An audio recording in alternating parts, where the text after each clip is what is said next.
கிறிஸ்துவுக்குள் அன்பானவர்களே, இன்றைய தியானத்திற்கு நாம் எடுத்துக்கொண்ட வேத பகுதி ரோமர் 12:11. அசதியாயிராமல் ஜாக்கிரதையாயிருங்கள், ஆவியிலே அனலாயிருங்கள், கர்த்தருக்கு ஊழியம் செய்யுங்கள்.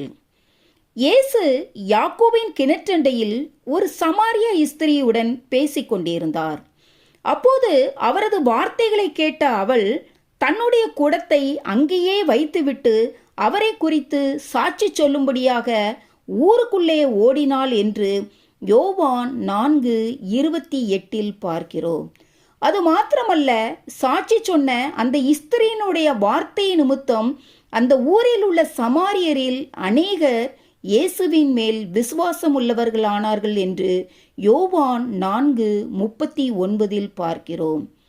ஆனால் அதே சமயம் சீசர்கள் என்ன செய்து கொண்டிருந்தார்கள் என்று பார்த்தோமானால், அவர்கள் போஜன பதார்த்தங்களை வாங்கும்படிக்கு ஊருக்குள்ளே போயிருந்தார்கள் என்று யோவான் 4:7 பார்க்கிறோம்.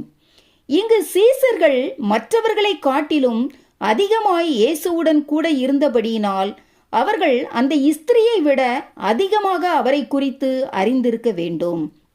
அதே சமயம் இந்த ஸ்திரீ இயேசுவை குறித்து ஒரு சில மணி நேரம் மட்டுமே அறிந்திருந்தாள்.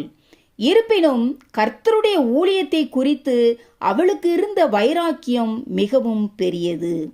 சீசர்கள் சமாரியா பட்டணத்தில் இயேசுவை குறித்து சாட்சி கூறியதாகவோ அல்லது அங்கிருந்து எந்த ஒரு ஆத்துமாவையும் கிறிஸ்துவின் பக்கமாக கொண்டு வந்ததாகவோ நாம் வேதத்தில் காண்பதில்லை.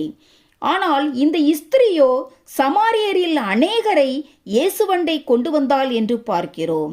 இதைத்தான் 1 கொரிந்தியர் 15:58 கர்த்தருக்குள் நீங்கள் படுகிற பிரயாசம் விருதாவாய் இராதென்று அறிந்து நீங்கள் உறுதிப்பட்டவர்களாயும் அசையாதவர்களாயும் கர்த்தருடைய கிரியையிலே எப்பொழுதும் பெருகுகிறவர்களாயும் இருப்பீர்களாக என்று பவுல் சொல்லுகிறார்.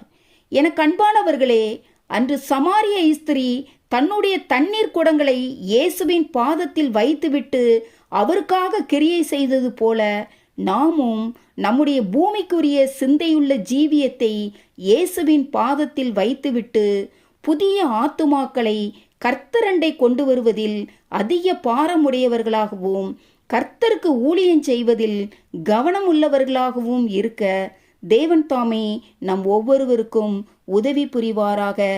ஆமேன். அல்லேலூயா.